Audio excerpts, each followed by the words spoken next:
السلام عليكم ورحمة الله وبركاته. مرحبا بكم في وصفات سيدي محمد المتنوعة، وصفات جديدة وسهلة وسريعة. اليوم غادي نحضر معكم إن شاء الله سلطة وتكتوكة اللي هما ساهلين وسريعين. بالنسبة للبطاطا تنستعمل جوج ديال البطاطيس وجوج ديال الجزر ديال الخيزو وزلافة مع مراش ديال الرز. تنقيهم وتنقطعهم. بالنسبة للخيزو تنقطعو قطع صغيرة جدا، وبالنسبة للبطاطا تنخليها قطع متوسطة، ومع الرز وتنسلقهم في الماء والملحة لمدة 15 حتى 20 دقيقة. وتنضيف ليهم المايونيز من بعد ما تنقطرهم، تنضيف ليهم المايونيز والطون، تنفرتت فيهم الطون صافي وتنحركهم مزيان. وتنديرهم انا في هذا المول هذا اللي تندهنو بالزيت. علاش تندهنو بالزيت؟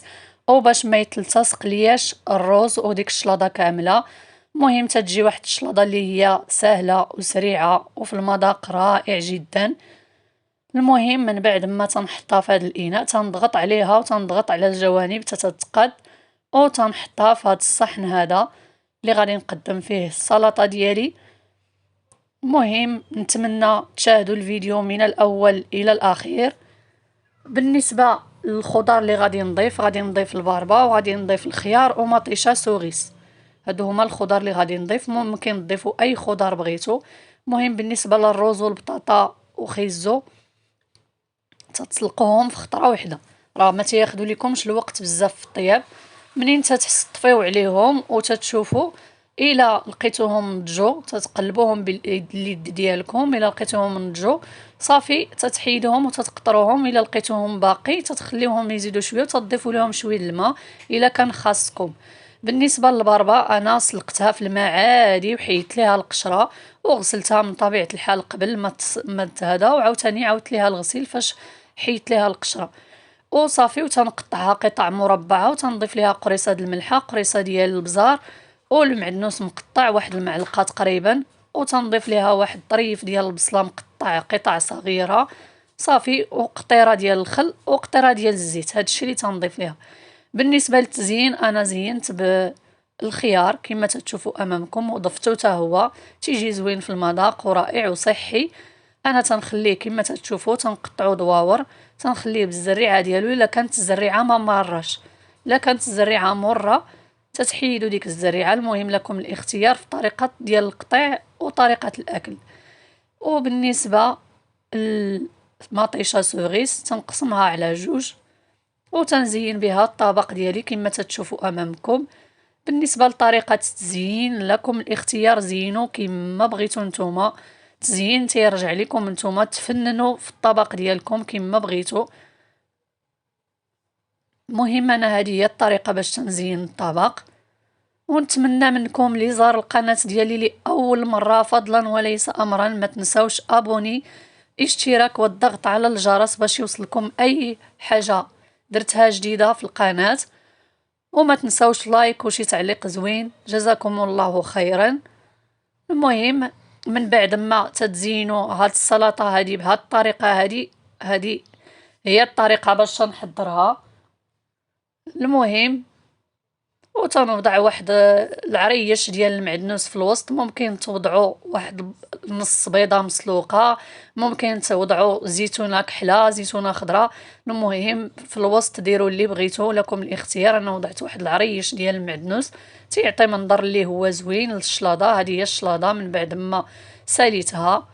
هذا هو طبق التقديم، نتمنى يعجبكم. وبالنسبه لهاد جوج طبيسيلات ديال الوليدات الصغار تنحطها لهم بهذه الطريقه، تنحطها في واحد القالب ديال واحد النونوس وباش ياكلوها وباش تعجبهم المنظر. حتى المنظر تيلعب دور كبير للاطفال صافي. وتنوضع عليهم ديك مطيشه سوغيس. هما ما تياكلوا لياش الباربه وما تياكلوا لياش الخيار بزاف. والمهم دابا المتابعين ديالي العزاز غادي نحضر معكم واحد التكتوكه اللي تا هي سهله وسريعه وما تاخذش وقت طويل وما فيها حتى شي مجهود، وتجي في المذاق جد رائعه ولذيذه. المهم هانتوما كما تشوفوها، شوفوا كيفاش تجي معلكه وخاتره. المهم نتمنى تجربوها، ونتمنى الفيديوهات ديالي البسيطه والمتواضعه تكون تتنال الاعجاب ديالكم. وما تبخلوش عليا اخوتي بدوك التعاليق ديالكم اللي تيزيدوا يحفزوني ويشجعوني، تنشكركم بزاف بزاف بزاف. المهم غادي نقدم لكم المقادير وطريقه ديال التحضير. بالنسبه للمقادير 3 ديال المطيشات كبار بالحجم الكبير، وعندي هنايا 3 ديال الفلفلات تا هما بالحجم الكبير. من طبيعه الحال المطيشه راه تنكونوا غسلناها، والفلفله حتى هي راه غادي نشويوها ونغسلوها. وهنايا عندي 3 ديال المعالق كبار ديال المعدنوس. عندي هنايا بالنسبه للعطريه ما بيناتهاش الكاميرا كامله، عندي 4 معالق ديال البزار، ونص معلقه ديال التحميره، ونص معلقه ونص ملعقه ديال التحميره عفوا، ونص معلقه ديال الملح، ونص معلقه ديال الكمون، وربع ملعقه ديال السودانيه او اقل على حسب الذوق. انا ما تنبغيش نكثر الحار على حساب وليداتي وباش ياكلوها ليا. وبالنسبه للزيت ملعقه ديال زيت الزيتون وملعقه ديال زيت الطبخ مخلطين بجوج. بالنسبه للفلفله تنشويها من طبيعه الحال وتنغسلها وتنحيد ليها ديك الجلده. من بعد ما تنحيد ليها ديك الجلده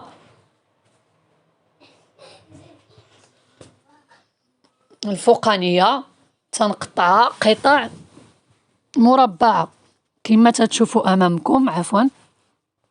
وبالنسبه للمطيشه ما كاينش اللي ما تيعرفش ينقيها، راه كلشي تيعرف ينقيها.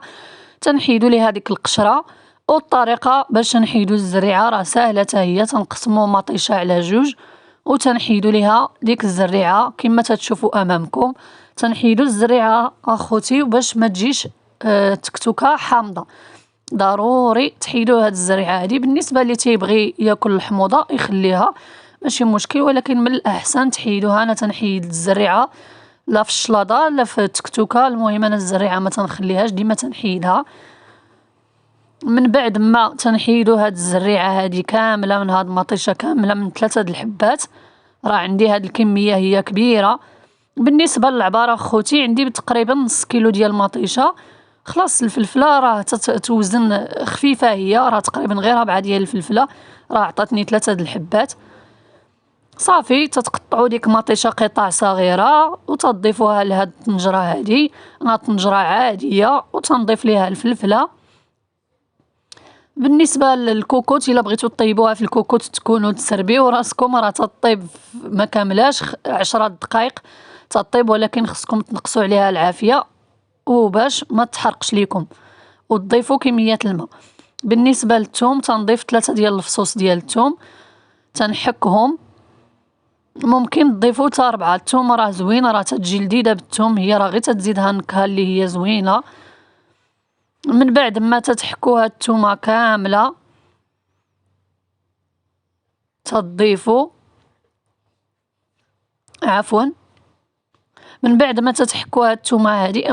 بالنسبه خوتين واحد النصيحه، اللي بغى واحد الكميه اللي هي كثيره بزاف راه ممكن تضاعفوا الحجم وتضاعفوا المقادير، راه غادي تنجح معكم الوصفه اكيد. مهم من بعد ما حكينا الثومه تنضيفوا هاد زيت الزيتون معلقه وزيت الطبخ معلقه. بالنسبه للعطريه هي تنضيف نصف ملعقه ديال الملح، معلقه ديال التحميره، ونصف ملعقه ديال الكمون، نصف ملعقه ديال الخرقوم، وربع معلقه ديال البزار، والسودانيه هي 4 او اقل. ممكن تستغناو على السودانيه اللي ما تيبغيش الحار. وتنضيف دوك 3 د المعالق ديال المعدنوس، وتنضيف 2 ديال الكؤوس ديال الماء. هانتوما شوفوا تنضيف كلشي دفعه واحده. هذه راه تكتوكه اللي ساهله وسريعه، ما تشحري ما حتى حاجه. صافي تضيفي المقادير كامله وتتحركوها وتتوضعوها فوق النار اللي هي متوسطه، تبقى تغلى ليكم. منين بقى تغلى بحال هكا نقصوا ليها العافيه تكون مهيله، وبقى تحركوها مره مره وباش تشرب هاد الماء وتنضج. الا لقيتوها مازال ما نضجات لكمش مطيشه والفلفله مازال خاصها طياب تضيفوا ليها شويه الماء. صافي انا هاد الماء كفاني في الطياب ديال هاد التكتوكه هادي، طابت ليا في هاد المقادير هادو كامله في هاد 2 كيسان د الماء. وخليتها تشربات وحطيتها وهي باقا سخونه في هاد الصحن هادو. كاين اللي تيبغي ياكلها بارده، لكم الاختيار. المهم راه عطاتني واحد الكميه اللي هي لا باس بها، حنا كفتنا ديك الكميه، تكفى 5 الاشخاص او 6 الاشخاص. المهم هذه هي التكتوكه اللي تتشوفوا امامكم. نتمنى يعجبكم هذا الفيديو، وما تنساوش لايك وتعليق زوين، واللي جا جديد ابوني فضلا وليس امرا. والى اللقاء الى فيديو اخر ان شاء الله.